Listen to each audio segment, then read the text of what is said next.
I think most of the numbers that the Prime Minister puts out, they are not only realistic, but I think if you have to make an analysis of realism, they tend to be conservative.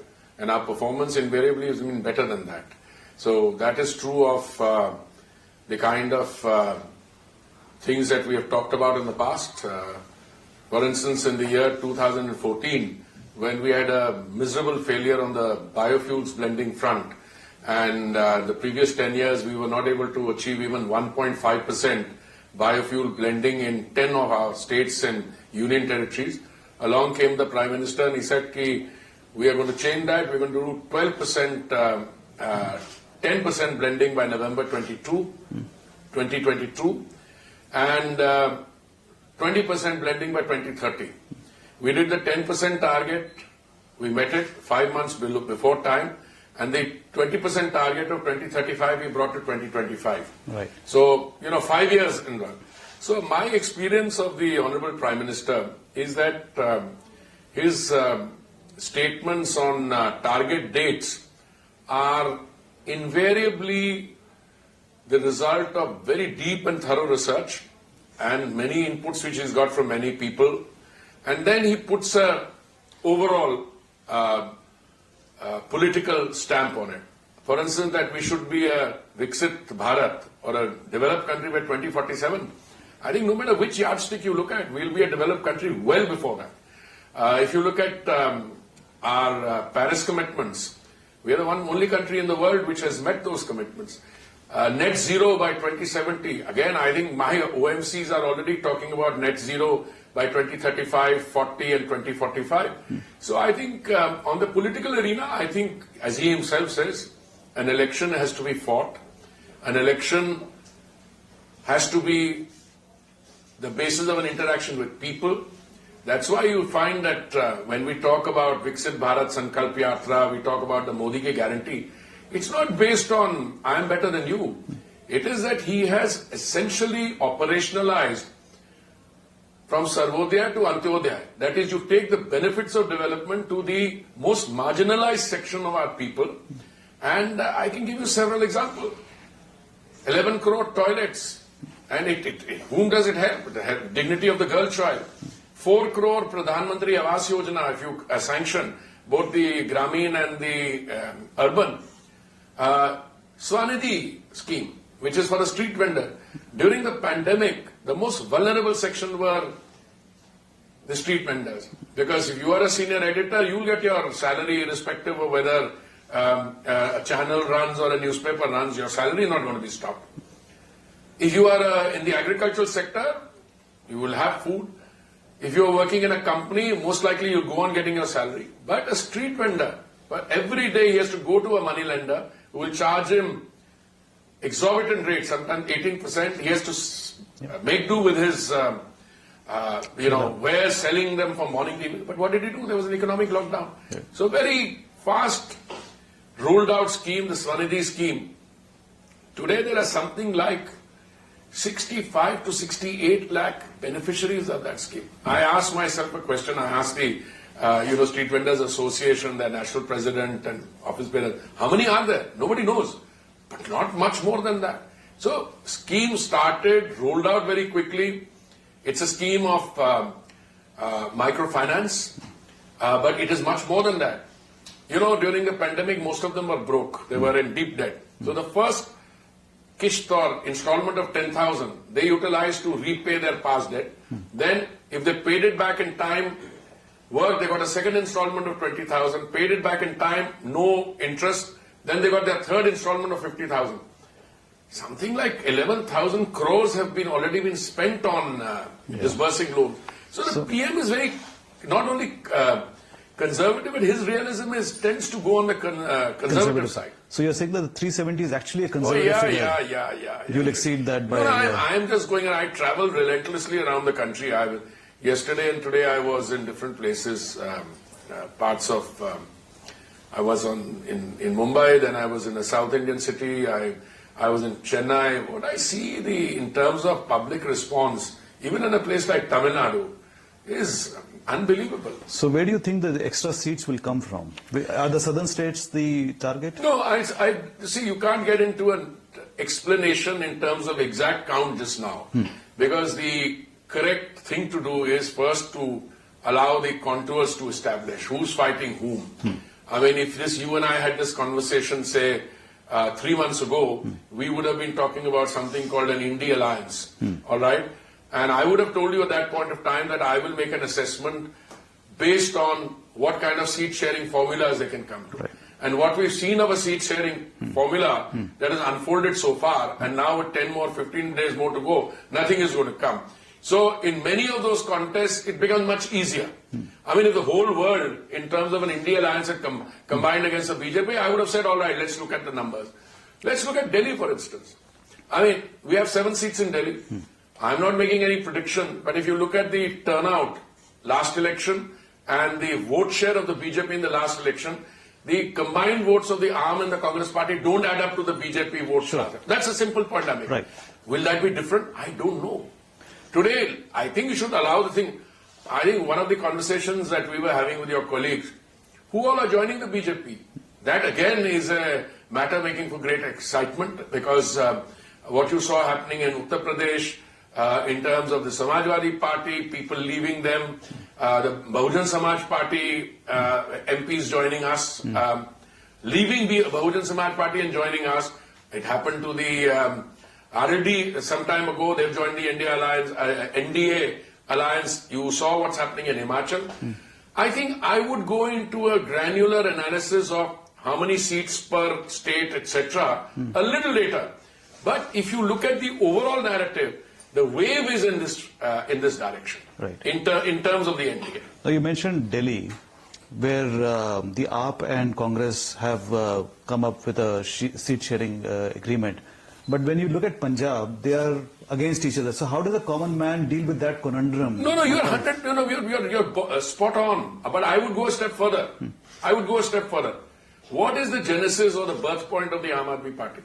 To me, the Aam Aadmi Party grew out of the Anna Hazare Andolan.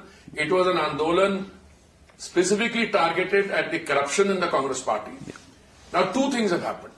Today, if you were a Congress karyakarta, you would say, ki, yaar, ye humse zyada brush log le aaya. Because I think the Kejriwal, the fact that you've got some ministers locked up for extended periods of time, and you have a Congress against whom you've waged a war. So we have 2 parties. One, you fought a battle against corruption and against those people. Then you joined them. So what is the cadre in either of the parties to make, number one? Plus, you have not been able to come to terms with that in Punjab. Now, whether it's good or bad, I don't know. But I can tell you, if you have, somebody told me, आप भी तो बाहर से लोग लेते हैं. अरे भाई, हमारा बाहर से लोगों को लेने का और ये 2 राजनीतिक दलों का गठबंधन are 2 fundamentally different things. I have somebody coming in, आप white. So they say, नहीं आप, अरे एक मेरे को केस बताओ, बाहर से कुछ लोग आए हो, हमारे साथ जुड़े हो, क्या उनके जो केसेस है क्या चले गए? Not at all. Maybe there's expectation by them. But I am not aware of anybody in the BJP who gets around and says, okay, you join us and I will forget about that. Secondly, many of these cases which are being pursued by the respective agencies, the authorization and motivation has come from the courts. I mean, this is what happened in West Bengal. This is what happened in other cases. The courts are directing. So it's not as if we are using that as a leverage point. But in the case of the Aam Aadmi Party in Congress, it's a particularly, how would I say, an alliance full of contradiction. It's actually anchored in contradiction. So I would like to see what those who have earlier talked about, in terms of accommodation space, how it's going to do. And I think we might have a situation where the Aam Aadmi people will not vote for the Congress candidate and the Congress people will not vote for it. I see that. I was with a TV anchor this morning in a breakfast I was hosting. And this is on camera, they say something when the camera is off and say it's a different ballgame. Well, as I say, politics makes strange bedfellows. So this is one example, I suppose. Are you seeing Congress, taking Congress a little bit more seriously because they are now part of the India Alliance? Will that strengthen them in any way? I don't know. I think this is a question a veteran journalist like you should answer. I have a slightly different experience. If you have pretensions of being an all India and a national party, which the Congress is, make no mistake. I mean, it's a very major contribution to the Indian freedom struggle, etc. And they were, out of the 75 years, if you look at the total history from 47, bulk of the time they've been in power. Entering into an alliance is not a bad thing. But if you enter into an alliance as a junior partner, then it's something you have to answer. For instance, we were in a not so happy alliance in Punjab, the Gadbandhan we had with the Akalis. There are something like 117 seats in the Punjab Assembly, and the BJP only fought 21, 22 seats. I'm not saying alliance good or bad, forget that. Fact is, we were the junior partner. And the Akalis turned around and said, no, we are the senior partners because we are the representatives of the Sikhs. Who gave them that title to be represented? I feel I'm a very proud Sikh. I may not conform to their concept of Sikhism, but I think, my desire to go to Gurdwara or keep a Darbar Sahib at home, and my mother used to, every day pray in the morning and then Santokna in the evening. That's a very personal thing. But now today, that group, if you look at what they're doing, suddenly they become representatives of the Sikhs, then they become representatives of the Kisan. Wait a minute. We are proud Punjabis. Punjab has contributed to the national effort. Punjab's contribution in terms of personnel to the armed forces is second to none. And yet we're only so much. The Sikhs are only such a small percentage of the population. Who gives anybody the right to say, I am the... This is what is going to happen to the Congress party. If you get into an alliance, let's say hypothetically, with a party like a TMC, and the TMC is only willing to give you 2 or 3 seats, or you get into an alliance with the Samajwadi Party in UP. But let me give you some statistics on UP. I saw some figures the other day when I saw 17 seats coming to the Congress. So I did a granular analysis. You won't believe this. 12 of them, zamanat zabt hui thi, out of the 17. And in the remaining seats, vote share was between 1 and 7%. Okay. Now, I'm not saying, why should I say 370, kam bhi aayenge, zyada bhi aayenge. But if you are looking at odds in an election forecasting scenario, you will say, bhai, isse bahut zyada to nahi aayenge. अगर पिछले 10-12 सीटों में जमानत जब्त हुई थी, तो जमानत जब्त होने से winning share तक तो पहुंचना, it will require a Herculean thing. Sure. Secondly, one of the tendencies we should be very careful about.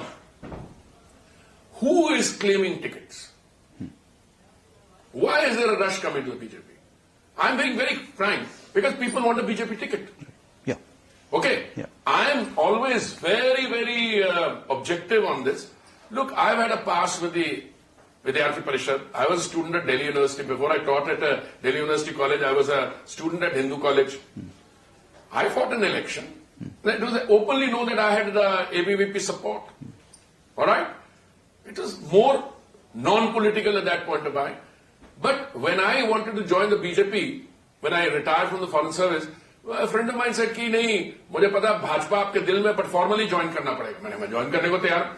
पर मैंने ज्वाइन किया था 2013 में और मैं इलेक्शन लड़ा हूं 2019 में. वो 6 साल का टाइम भी तो था बीच में, जहां पे I used to appear on TV every evening. I was on the TV show. So I think some of the thing which is going on, a lot of people are coming, joining day after tomorrow and asking for a ticket a week later. That will sort itself out. Some people we will want, some people.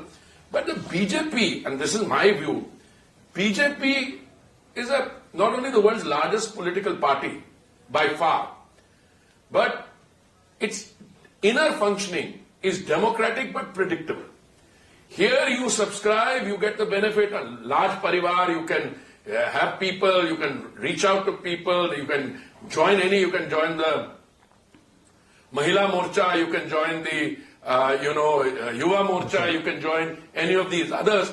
But the most important thing is, you have a consistent commitment. Many people are coming in after they weighed it in their mind. Yeah. That they will be part of that long-term commitment. You made a very valid point that who are the Akalis to represent the Sikhs? No, they can say I represent, but they can't say that I am the true representative of the Sikhs. The same thing can be said about the BJP also. The critics say that BJP is not the only representative of the Hindus. They've never claimed that. No, it's very interesting. I'm a very proud Sikh. My wife is a very proud Hindu. Never have I heard a BJP say, I am the true representative. You believe in Sanatan, okay? That is above all this. But you can say, I'm a practicing Hindu. He can be a practicing Muslim. We have no problems with that. But when you come and make a claim that I am the representative of the Muslims or the Sikhs or the Hindus, that's when you get into trouble. Right. I don't think BJP needs to do it, because in any case, they've got a groundswell. What's your opinion about what's happening in Himachal Pradesh? There's criticism that BJP is constantly... No, I think that cynicism is misplaced. You have a very interesting situation in Himachal Pradesh. I think there are partly fault lines within the Congress party. Those fault lines you can see is that the revolt for the CM's job is also there. Along comes BJP. I mean, two candidates tie at 34. One party has come from 40 down to 34. Yeah. Correct me. Yeah. The other one has gone up from 25 to 34, at 9. It can't be. It can't be. You have different factors operating in Himachal Pradesh, but I think there's a lot of people. Harsh Mahajan is a case in point. I mean, he was a Congress MLA. I mean, you have a situation in the chief whip of the Samajwadi Party leaves. And the Samajwadi Party has a distinct identity of its own. Sure. Their chief whip leaves and comes here.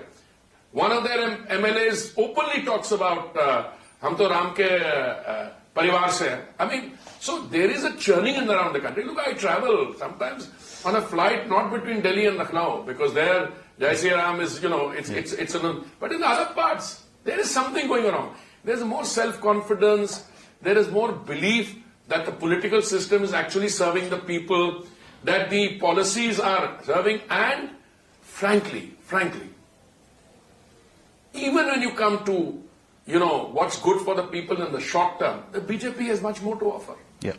One more question about politics before we move on to other things. What about your personal political plans for the future? Would you want to contest elections? I'm very clear.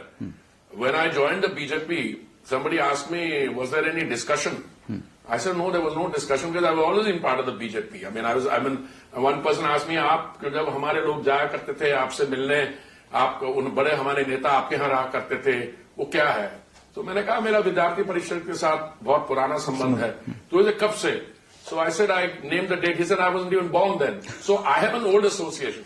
When I joined the BJP in 2013, I didn't say I wanted to this thing. Somebody asked me, "Aap contest karoge?" This is in 2013. मैंने कहा मैं करूँगा. I'm as a कार्यकर्ता willing to do anything. In 2014, people asked me, "Will you contest Lok Sabha from Delhi?" I said, happily. Party thought it not fit to give me a ticket, because there are many other claimants. A lot of people came along with me, etc. And in fact, I remember the talk in Delhi at that time was कि भई 13 aspirants हैं दिल्ली के और 7 सीटें, इसमें तो 6 से ज़्यादा तो parachutist है. I was then considered a parachutist, क्योंकि बाहर से आ गया. In 2019, I had no desire to contest, because I was already a Rajya Sabha MP, etc. Today, I've got 4 years to go. I'm already 72 years old, and I'm quite happy where I am. But as I said, this is a party where, I think if the aspirants go looking for a ticket, it's not a very... you must make your interest known. But as far as I'm concerned, I'm very happy, both at this age and in terms of the workload that's been given. So you would be reluctant if offered a ticket? I wouldn't say the word reluctant. I would say that I think the party has enough other candidates. Right. One other thing about, diplomats coming into politics. More and more diplomats are coming in. There are 2 more names that are being floated. What do you make of this trend? I am not sure that more diplomats are coming in now than they were earlier. Okay. I think what's happening today is that a lot of more professionals are coming in. And you have engineers, doctors. I mean, our party chief in Tamil Nadu, Anamala, is an ex-police officer. Ashwini Vaishnav. No, I'm saying in the cabinet. I think what stands out is in the cabinet today, we've got 4. 2 ex-foreign service people and 2 ex-IAS officers. So 4 seems 4 out of 25 or 26 is a reasonably pronounced number. Sure. But there have been people earlier, K.R. Narayanan, Natwar Singh, you have Manishankar Iyer, you had so many. But as we go along, I think there will be people from different professions who will want to join the political fray in order to be able to continue with what. Secondly, I think somewhere somebody will have to take a look at this.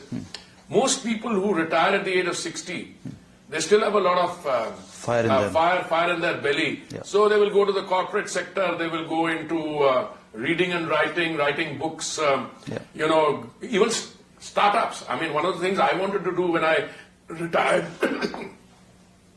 in 2013 was to concentrate on the health and education sector. But then, you know, things change, you get drawn into situations. Yeah. I'm very curious to know your opinion about the farmers' protest that's going on. How is that going to play out? How is it going to end? Well, the demand about I tell you, first of all, if you look at what the Prime Minister has done for the farmers, that can be codified. Yeah. What he has done in terms of those 300, you know, every 3 months the payments, you know, that they are getting, etc., into their accounts. What he has done to ensure that fertilizer prices are available, low, the availability of nano fertilizer, sort of urea, what he has done for the farming community in general. But the operative point here is that I think the main message from the Prime Minister and the government is we are willing to discuss other things as well. We are willing to do that. But the position cannot be that you agree to all my demands and I will not move. So our message to the farmers is the group of ministers which was meeting them, I think my friends Arjun Munda, Piyush Goyal and Nityanand Rai, they're willing to meet them again. And I'm very confident that, you know, a resolution should be found and will be found. Is there any political coloration to the whole protest? I don't want to go into that. I don't want to go. I think it's very easy to label people and to do that. When some people say there's motivation from outside. Let's leave that aside. I mean, the farming community is ours. We are very proud of what the farmers have done in terms of Annadatas. Now they are also Urja Datas because from agricultural waste we make, you know, ethanol and so on. Yeah. Just a couple of questions about your ministries. The sustainable aviation fuel, where is that going? It's doing, you see, I'll tell you two things are I just inaugurated a SAF plant in Pune. Yeah. A very interesting thing there is that if the European Union goes into what is called mandating that 5% of all the fuel that is put there have to be sustainable, then I will say that the prospects for sustainable aviation fuel in India are exceptionally bright, and we are going in that direction. I think the real story now is biofuels, compressed biogas, and green hydrogen. Great.